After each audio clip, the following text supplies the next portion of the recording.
Chosen one, anchor your spirit to every word I'm about to speak. That weight you have been carrying, the one sitting on your chest at night when everything goes quiet, stop running from it and let me name it. The enemy is working overtime today for one reason and one reason only. He knows that tonight God moves. It all ends tonight. The pain, the confusion, the warfare that has been waging against your peace. But here is what you need to hear clearly. It is not ending because time ran out. It is ending because of what you have done, because of who you chose to be, even when it cost you everything. Think back to that moment this week when the pain was so sharp, you almost made a decision you could not take back. Maybe you almost sent that message. Maybe you almost walked out that door. Maybe you almost gave someone the satisfaction of seeing you break. But you did not. You pulled back. You went silent. You chose to absorb it instead of release it. You did not know it then, but that moment of restraint was not weakness. That was the sword. That was the act that handed God the authority to move on your behalf tonight. You did not find this recording by accident. The algorithm did not bring you here. God did. This is a divine appointment scheduled before the foundations of the earth, and you are standing at the edge of the most significant threshold of your life. Stay until the very last second of this message, because in the next few minutes, I am going to hand you the legal decree that cancels every assignment the enemy has launched against your life this season. I am going to walk you through the precise audit that reveals every moment this week where you actually won, even when it felt like you were being destroyed. And at the end, we will seal this night with a declaration that closes the door on your pain permanently. Do not click away.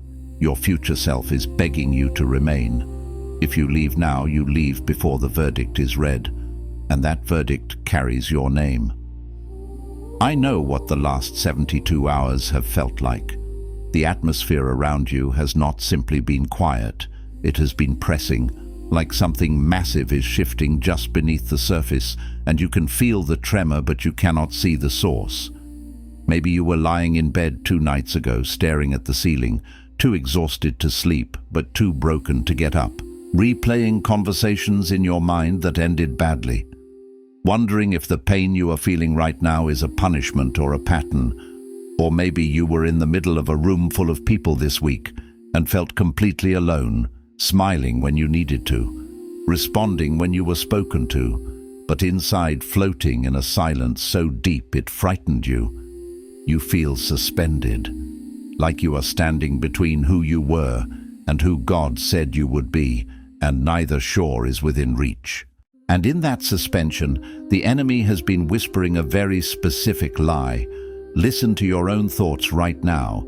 He is telling you that the reason your life feels stalled, the reason the blessing has not materialized, the reason the prayers feel like they are hitting the ceiling, is because of something you did. He is replaying a specific moment on a loop. That moment when you reacted out of hurt. That moment when you stopped praying consistently. That moment when you let your faith slip and said something out loud that contradicted everything you had been believing for. The accuser is pointing at that moment and telling you that it disqualified you, that you reset the clock, that the delay is your fault and the suffering is your sentence. But I need you to hear what the scripture actually says about this moment. Nahum 1:9 declares, "What do you conspire against the Lord? He will make an utter end of it. Affliction shall not rise up the second time." Listen to that verdict. Affliction shall not rise up a second time. The enemy wants you convinced that you are going around the mountain again, that your failure restarted the cycle, that the pain you feel tonight is the beginning of another lap through the wilderness. But that is a lie constructed in desperation. You are not in a cycle. You are in a conclusion. The pain you feel tonight is not the weight of punishment. It is the weight of finality. It is the pressure of something that has run out of time pressing against its own end. It is the sound of a chain pulling taut before it breaks completely. You think the moment you stayed silent was defeat. You think the nights you cried alone were evidence of abandonment. You think the prayers you stuttered through with barely enough faith to finish the sentence were too weak to reach the throne. Let me reframe your reality right now. Every single one of those moments was a weapon. Every tear was a decree. Every whispered prayer was a legal filing in a heavenly court that has already ruled in your favor. Tonight, God moves. Not eventually. Not when you get stronger or more consistent or more deserving. Tonight, some messages confirm what your spirit already knew. If something just shifted inside you, that is not emotion, that is activation. And what comes next matters more than what came before. The inner sanctum exists for exactly this moment in your journey. 365 days of divine transmissions delivered to you every single morning. A prophetic word, a decree of authority, a scripture weapon, and a prayer assignment written as if God is speaking directly to your situation.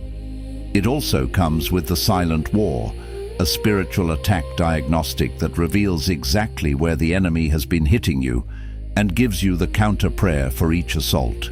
Plus, the midnight watch, 30 prayers designed for the 3 a.m. hour that most chosen ones are already waking up to but do not know how to use.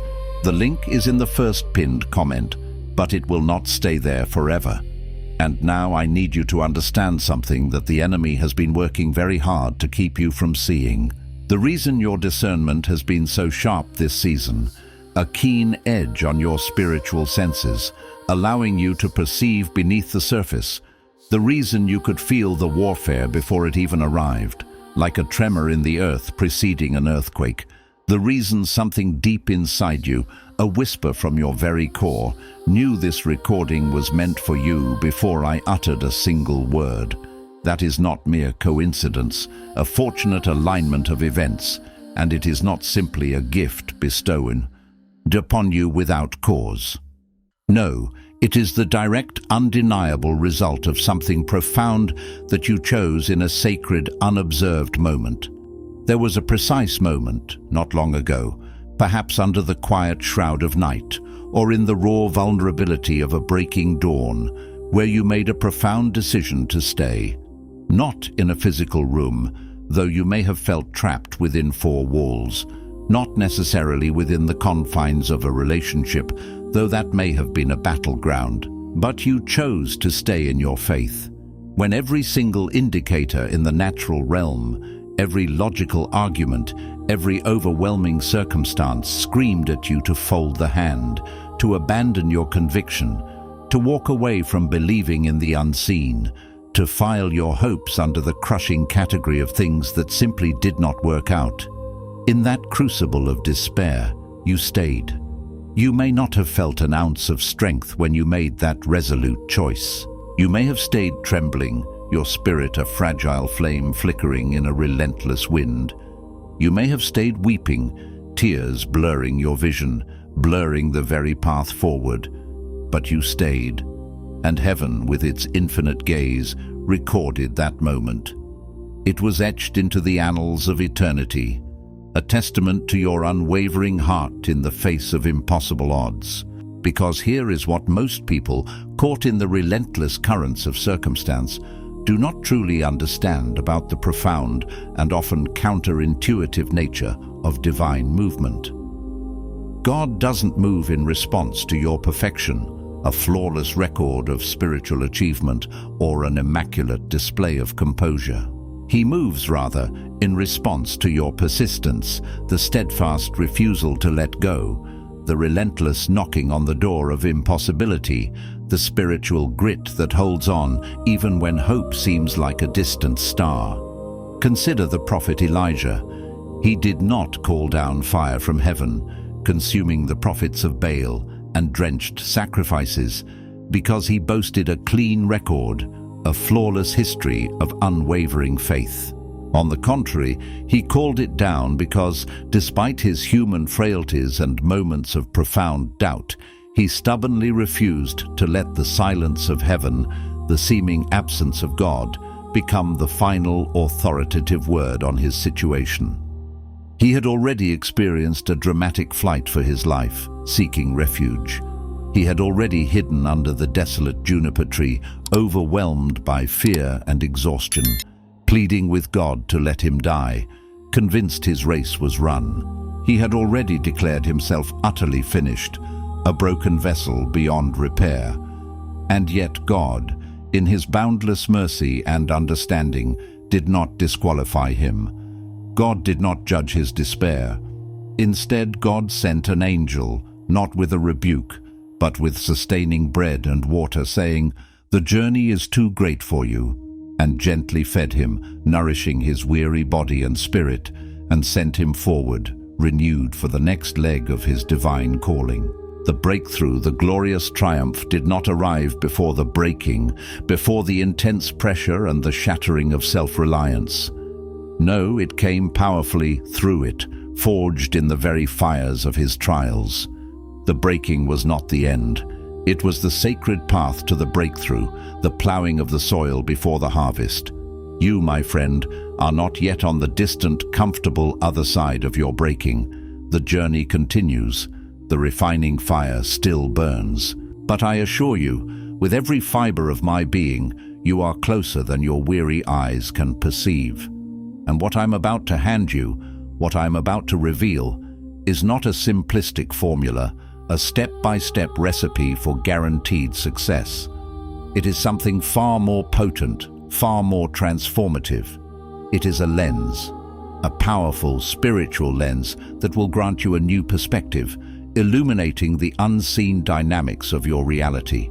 And once you see through this lens, once your spiritual eyes are open to this profound truth, you will never, ever be able to unsee it. Your perception of your circumstances, and indeed of yourself, will be irrevocably transformed. The first foundational thing you need to grasp with absolute clarity is that the immense weight you have been carrying, this oppressive burden pressing down on your spirit, is not random. It is not some cosmic accident, a series of unfortunate events lacking purpose or design. No, there is a sophisticated strategic architecture to spiritual warfare, a meticulous blueprint behind the attacks you face. The enemy does not simply hurl indiscriminate projectiles at you blindly, hoping to hit something. He is a master strategist, an ancient adversary who studies you with chilling precision. He watches your patterns, the rhythms of your life, the inclinations of your heart. He identifies with malicious intent the very place where your faith is most vibrant, most active, most alive, that place where God is stirring something profound within you. And then, with calculated malice, he positions his heaviest, most relentless assault directly on top of that specific thing, that burgeoning seed of destiny, which means, and I implore you, follow this closely. Let this truth penetrate the deepest caverns of your understanding, the area of your life that has experienced the most prolonged, the most relentless, the most suffocating and debilitating attack is not, contrary to what your weary mind might suggest, the area where God has forgotten you. It is precisely the area where God is about to unleash something so magnificent, so pivotal, so utterly paradigm-shifting, that the enemy absolutely cannot afford to let it happen. The very intensity of the warfare, the sheer ferocity of the opposition, is not a sign of abandonment. It is, in fact, a divine map. It is pointing you, with undeniable precision, directly at your most profound promise, the very breakthrough you have been desperately longing for. It is the adversary's unwitting confirmation that you are standing on sacred ground, on the precipice of a monumental shift. Take a moment, a deep, centering breath, and truly think about that. Whatever facet of your life has been under the most sustained, brutal assault right now, be it your precious peace, which feels constantly shattered, your physical or mental health, which seems to betray you, your finances, a ceaseless struggle, your relationships, a landscape of brokenness, or your very sense of identity, feeling fractured and uncertain, That is the precise territory under siege. That is where the flag of heaven's intention is planted. That is the strategic ground where heaven intends to establish something so significant, so eternally consequential, that the dark forces have been deployed in advance, not to stop it, but to exhaust you, to wear down your will, to steal your hope before you can fully receive and step into it. They aim to make you too weary to claim your inheritance, too jaded to believe in the dawn. And this revelation leads us directly into something that most people miss entirely, a crucial spiritual nuance, because their focus is too narrowly fixed on merely asking God to remove the pressure, to alleviate the discomfort. But the pressure itself is not the problem. It is not an anomaly to be avoided. The pressure, in fact, is the essential process. Think of the raw material of coal. When you place that humble, dark substance under enough tremendous pressure for a sufficient duration, it does not remain mere coal. It undergoes an alchemical transformation, a profound metamorphosis. It becomes something entirely different, something the world assigns a completely different, incalculably higher value to: a diamond. You, in this season, have been in the relentless compression chamber of divine refinement. You have been under the very kind of pressure that transforms. And coming up in just a moment, I'm going to unveil what glorious, radiant form you are about to emerge as. What precious, unbreakable spiritual gem you are becoming. But first, this next, vital part of the message has to land deeply, has to anchor itself in your spirit. The reason so many chosen ones, those set apart and destined for greatness, find themselves perpetually stuck in cycles of frustration and delay is not, as they often mistakenly conclude, a fundamental lack of faith. Their faith might be small, but it's often present. The true impediment, the invisible barrier, is a misidentification of the enemy.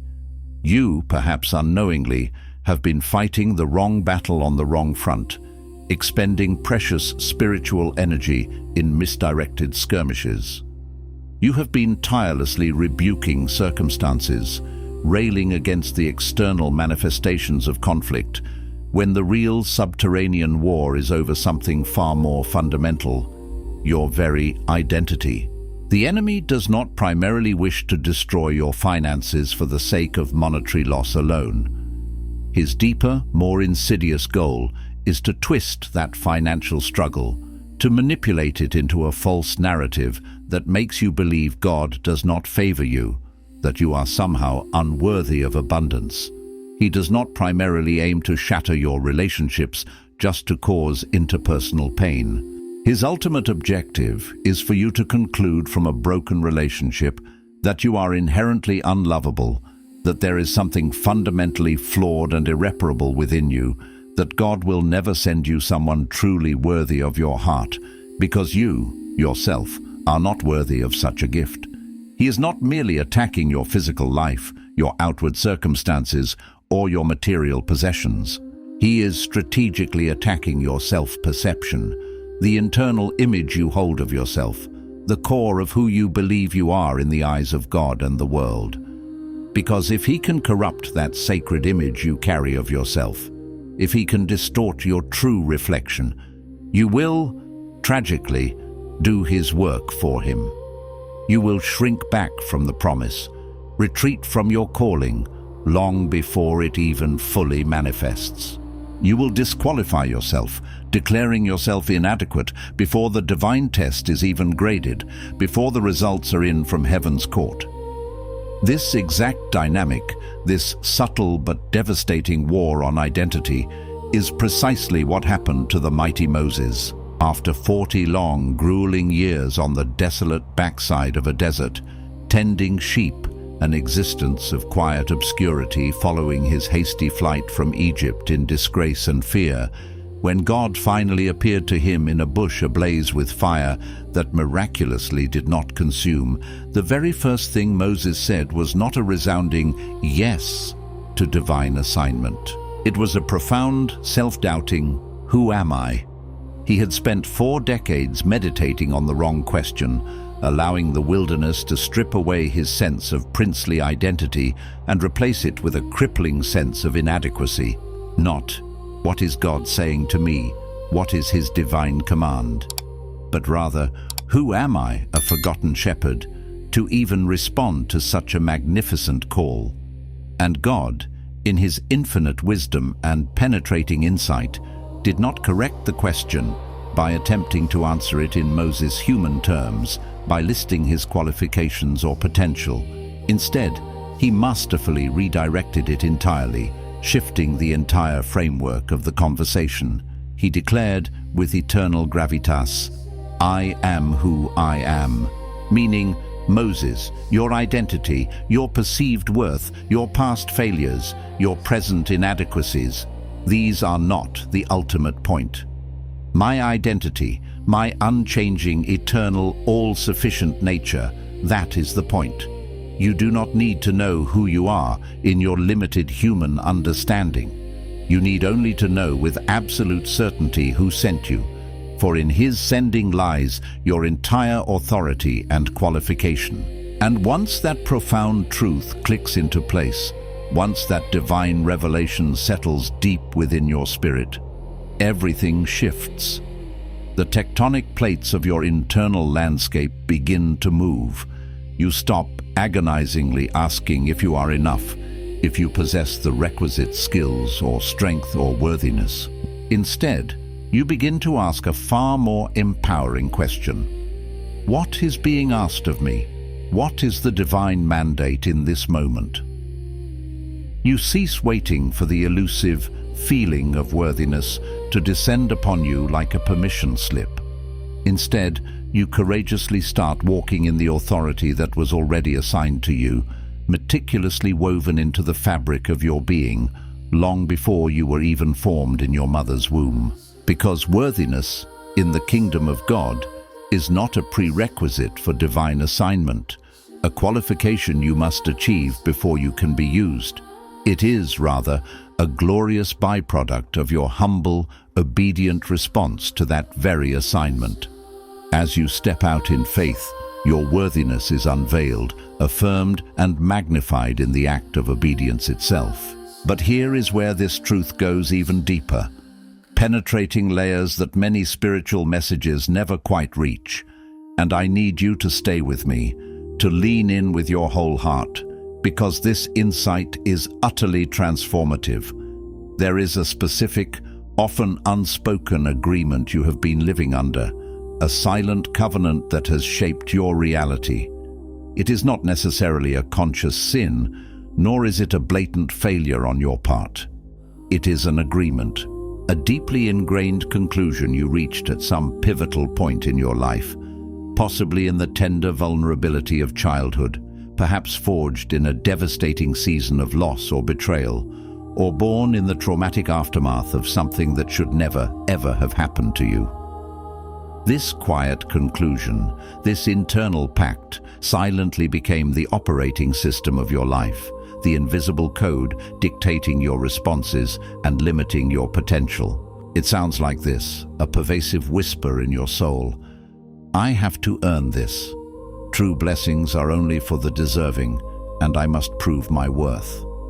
Or things like this, genuine breakthrough, profound joy, abundant provision, do not happen for people like me. I am somehow excluded from that realm of grace. Or, most insidiously, every time I get close to a dream, every time hope ignites, something inevitably takes it away. It's just my lot. These are not merely fleeting thoughts or casual affirmations. They are powerful covenants, binding agreements with limitation itself. And until they are consciously identified and decisively broken, they function as an invisible ceiling, an impenetrable barrier on every single blessing, every breakthrough, every magnificent intention God is relentlessly trying to send downward into your life, trying to pour into your open hands. Consider the prophet Jeremiah, called by God himself. He was told with divine certainty that he was known intimately before he was even formed in his mother's womb, ordained with a sacred purpose before he took his first breath, appointed as a prophet to nations, a voice for God to the world. And yet, Jeremiah's initial response, surprisingly, was not immediate praise or enthusiastic acceptance. It was a protest, a deeply ingrained objection rooted in his own self-perception. He cried out, "Ah, Lord God, behold, I do not know how to speak, for I am only a child." He harbored an agreement with inadequacy, a belief in his own smallness and inability, so profoundly embedded within his being that even a direct, undeniable word from the very mouth of God could not immediately override it. It required something more. God had to physically touch his mouth, reaching out across the chasm of his doubt and making direct, tangible contact with the very place of his perceived limitation, declaring, "Behold, I have put my words in your mouth." The agreement with inadequacy, this deeply held lie, did not break through Jeremiah's own strenuous effort or mental wrestling. It broke through a divine interruption, a sovereign invasion of grace, specifically targeting the exact place where the lie was embedded and taking root. It was a moment of sacred intervention, a direct confrontation of the false covenant. What is that place in you, right now, tonight, that God needs to touch with his divine hand? What is that specific, insidious limitation, that quiet agreement you have harbored and embraced for so long that it now feels like an immutable fact, an unchangeable truth, rather than the fragile, deceptive fiction it truly is? Name it, articulate it, acknowledge its presence right now, even if only in the privacy of your own heart, to yourself and to the listening Spirit of God. Because the courageous act of naming it, of bringing it from the shadows of the subconscious into the light of conscious awareness, is the undeniable beginning of breaking its power over your life. It is the first critical step toward its complete dissolution. Coming up in this profound journey, we will delve into the hidden root beneath every single one of these broken agreements, the source from which they draw their deceptive power. And perhaps most surprisingly, we will uncover why the very thing you believed was diligently protecting you, safeguarding your heart, has actually been the subtly disguised, wide-open door through which the enemy has been effortlessly entering, gaining access to your inner world and waging his silent war. There is a persuasive, familiar voice you have been listening to, a voice that speaks with such authority and apparent reason that you have, for too long, mistaken it for genuine wisdom. It is careful, it is measured. It speaks in the soothing, comforting language of protection and caution, always presenting its arguments with a logic rooted deeply in past pain, in the scars of previous disappointments and betrayals. It whispers, "Do not go too far out on that limb. Do not expose yourself again, because remember vividly what happened last time. The fall was too great, the hurt too deep." It cautions, "Do not allow yourself to want this too much, to invest too much hope, because the disappointment, should it not manifest, will be infinitely worse, more crushing, than if you had never dared to hope at all." It constantly urges you, stay small, stay safe, stay precisely in the middle, in the guarded confines of your comfort zone, where no one can truly reach you, where no one can hurt you again. And in your earnest desire to be prudent, to be spiritually discerning, you have been calling that voice discernment. You have elevated it to a place of authority, believing it to be the wise counsel of your spirit. But let me make this unequivocally clear. That is not, I repeat, that is not the authentic voice of the Spirit of God, leading you into courageous faith.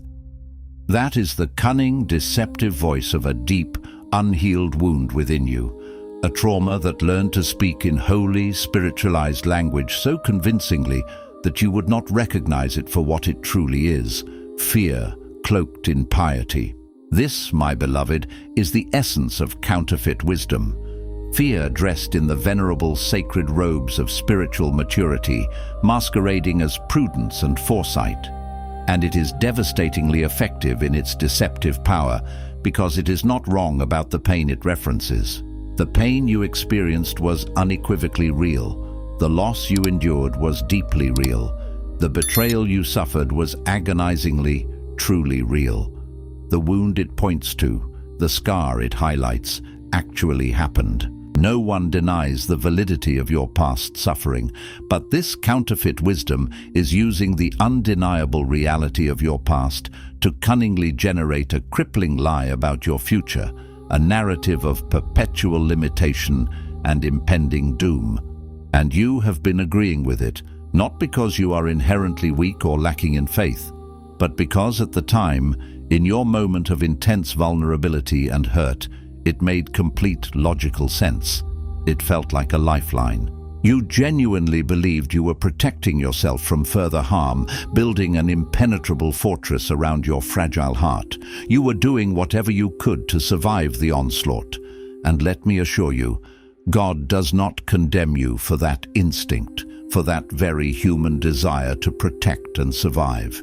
He understands the depths of your past pain. But He is standing before you right now, in this very moment, with an unwavering, authoritative declaration, saying that the season of self-protection, the era of retreating behind your defensive walls, is decisively finished. The very wall you meticulously built, brick by painful brick, to keep the hurt out, to shield yourself from further wounds, has simultaneously and tragically been keeping the harvest out, blocking the flow of every good and perfect gift God longs to bestow upon you. And it is now time, a crucial, pivotal moment, to make a clear, uncompromised distinction between the two. It is time to dismantle the defensive structures that have outlived their purpose. Recall the powerful scene when the disciples found themselves in the storm-tossed boat, lashed by furious winds and waves. Their instinct, honed by years of maritime experience as seasoned fishermen, was to batten down the hatches, hold on with all their might, and ride out the tempest. Their training and their survival mechanisms were not inherently wrong. They were rational responses to a perilous situation. But Jesus, their master, their divine anchor, was already walking toward them, impossibly on the surging surface of the water. And when Peter, in a moment of audacious, desperate faith, cried out and asked to come to him, the only instruction Jesus gave was a single profound word, a command that utterly dismantled every protective agreement, every survival instinct, every logical barrier Peter had ever constructed in his life. Come. Not come when the storm subsides, not come when it is perfectly safe and the waters are calm, but not come when you fully understand the physics of this miraculous moment, when your intellect can grasp the impossible, simply, unequivocally, come. And Peter, in that raw, vulnerable, audacious moment, walked on water. Not because he was naturally fearless, not because he was exempt from the terror gripping his companions, but because for one decisive, faith-filled moment, he chose to obey the voice of Jesus, the voice of the miraculous, over the overwhelming, thunderous roar of the storm and the fear it generated. He chose trust over terror. The storm raging in your life right now is undeniably loud. Its winds howl, its waves crash, its darkness feels oppressive. I know that it threatens to drown out every other sound, but I implore you, listen closely. There is a profound voice beneath that tempest, a steady, calm, authoritative voice resonating from the heart of heaven. It is a single potent word being spoken directly over your specific situation, your unique circumstance, your deepest longing. And the invitation, the audacious, life-altering call that this word contains, is the one crucial thing the enemy needs you to refuse, to ignore, to doubt beyond all measure. He knows if you answer, everything changes. But let me challenge you with something even further, because this is the precise threshold where most people falter, stopping just short of their actual life-altering breakthrough and tragically never realizing how incredibly close they were, how thin the veil separating them from their miracle. You have been diligently praying, earnestly asking God to change your situation, to alter your circumstances, to remove the affliction. And let me be clear, that prayer is not inherently wrong. It is a natural human cry for relief. But there is a deeper prayer, a more profound petition that has largely been left unspoken, buried beneath the surface of your conscious requests. It is not merely the prayer for the external circumstance to shift, for the landscape of your life to be rearranged. It is the transformative prayer for you to shift, for an internal metamorphosis, for a fundamental change within your very being. Because the real ultimate question, the one that resonates deep beneath all the exhausting warfare, all the agonizing waiting, all the silent tears you cried into your pillow this very week, is not simply, when is it coming? When will my blessing arrive? No, the truly pivotal question is, who do I need to become in order to gracefully carry what is coming, to steward this immense blessing without it utterly crushing me under its weight? For a great harvest requires a larger barn. A powerful anointing requires a vessel of greater capacity. Consider the biblical account of Gideon. He was found hiding in a winepress, clandestinely threshing wheat in secret, desperately trying to survive and preserve meager provisions in a season of brutal Midianite oppression. It was in this posture of fear and self-preservation that an angel of the Lord appeared to him, addressing him with the astonishing pronouncement, "The Lord is with you, O mighty warrior."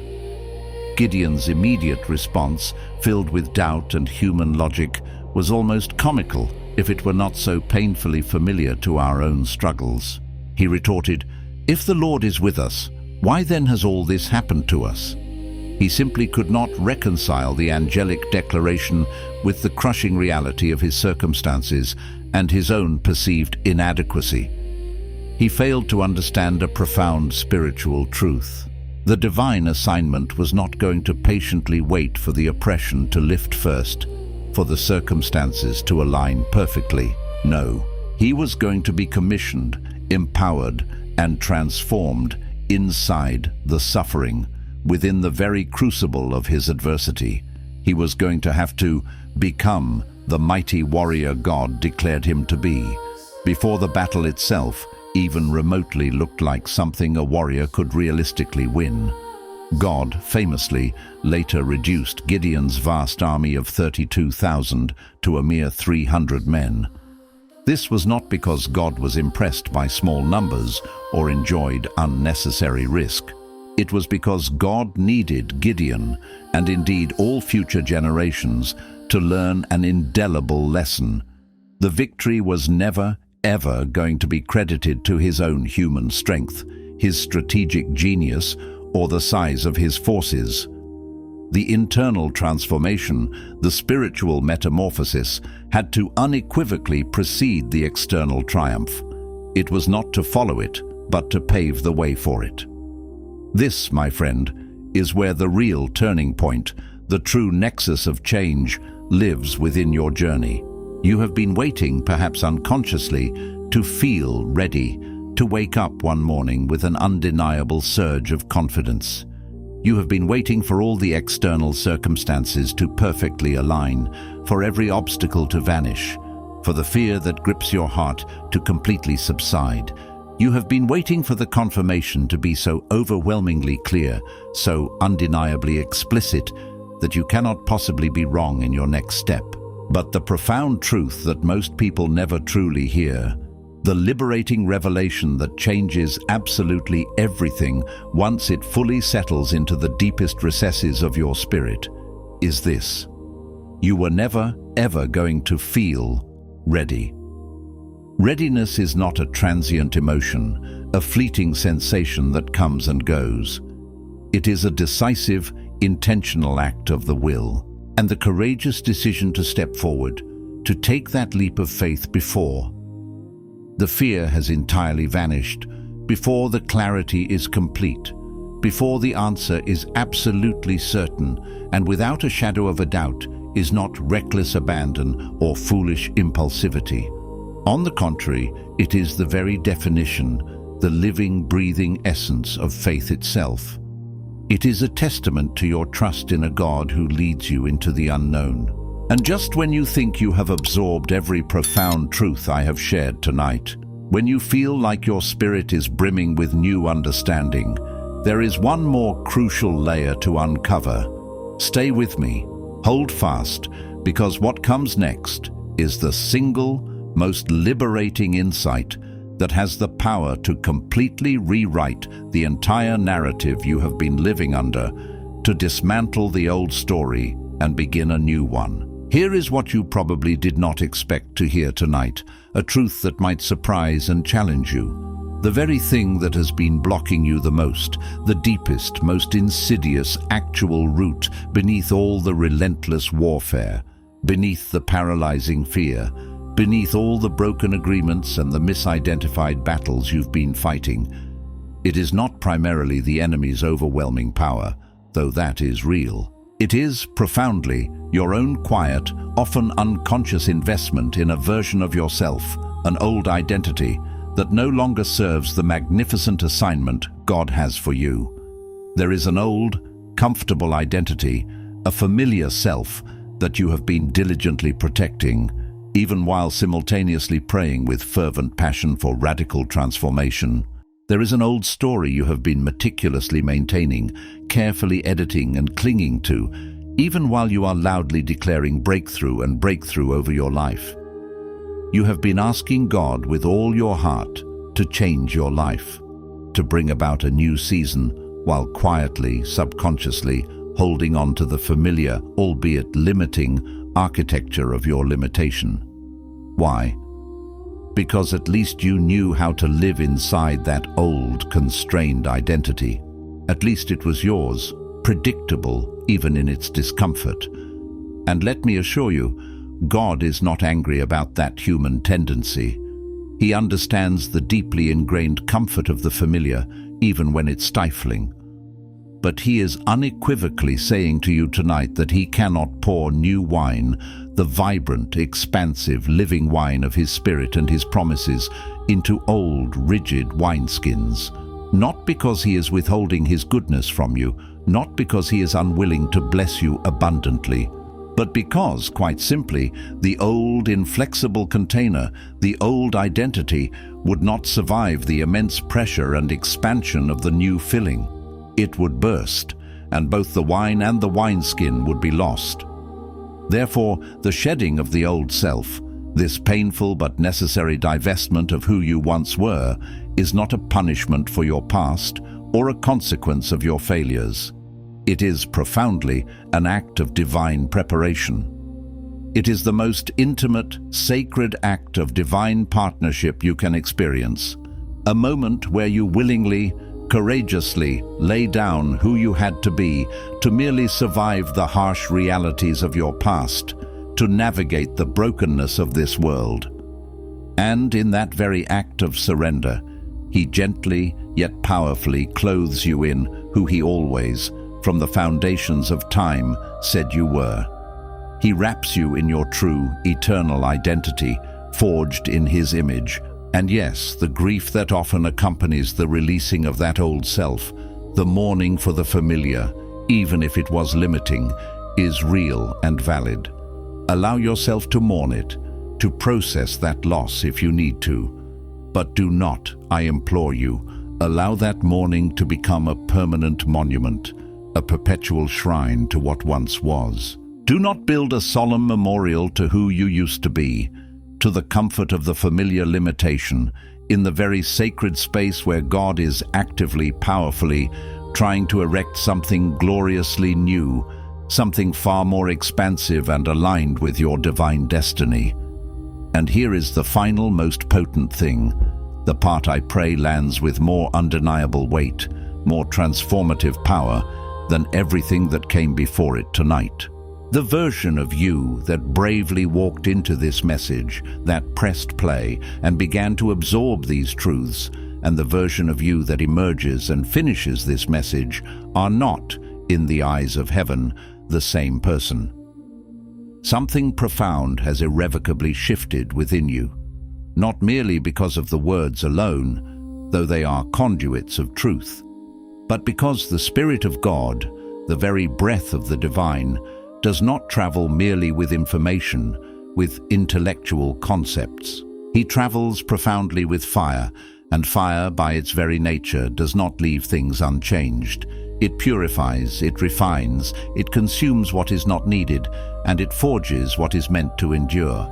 The declaration I am about to give you, the powerful words I am about to invite you to speak, is not a mere ritual, a rote recitation of phrases. It is a legal act in the spiritual realm. It is your empowered voice joining in resonant agreement with heaven's eternal verdict over your life, a verdict that was established long before you drew breath. And when you speak it aloud, with conviction, and with your hand placed over your heart, you are not merely performing a religious duty. You are enforcing a divine decree. So place your hand on your chest right now, feel the rhythm of your own beating heart, and speak these words from a place of unshakable authority, from a deep knowing, not from a place of tentative asking or hopeful wishing. I release every agreement I have made with limitation, with fear, with smallness, and with the lies I borrowed from my pain. I break every covenant I have entered with delay, with inadequacy, and with the voice that called itself wisdom, but was only wound wearing a holy name. I declare that the warfare of this season is not my conclusion. It is my commissioning. I am not behind. I am not disqualified. I am not forgotten. I am not the sum of my worst moments or the prisoner of my most broken seasons. I am known by name in the court of heaven, and the verdict there has already been spoken on my behalf. I step out of the winepress and into the assignment. I step off the shore and onto the water. I lay down the old story, and I receive what has been held in trust for the moment I was finally willing to carry it. Tonight, the door to the old closes, and the door to what God has always intended opens. I walk through it, not when I feel ready, right now, because I was made for this, and this moment was made for me. That declaration, spoken with such conviction, is now living, breathing, and active within you. It is a spiritual weapon, a compass, and an anchor. Return to it whenever the pressure rises, whenever the weight of the world threatens to overwhelm you. Return to it at 3 in the morning, when the silence of the night gets loud with doubts and fears, when the enemy whispers his insidious lies. Return to it every single time the adversary tries to reopen a case that heaven has already definitively closed and sealed in your favor. And if this word carried weight tonight, if something in you shifted, unlocked, broke open, or settled, do not let this be the last transmission you receive in this season. The link in the first pinned comment leads to something built for exactly this moment in your journey. A year of daily prophetic words, spiritual warfare tools, and midnight prayers written for people like you. People who are awake when they should be sleeping, because God is not done speaking. If your spirit is moving you toward it, that is not impulse, that is instruction. Follow it.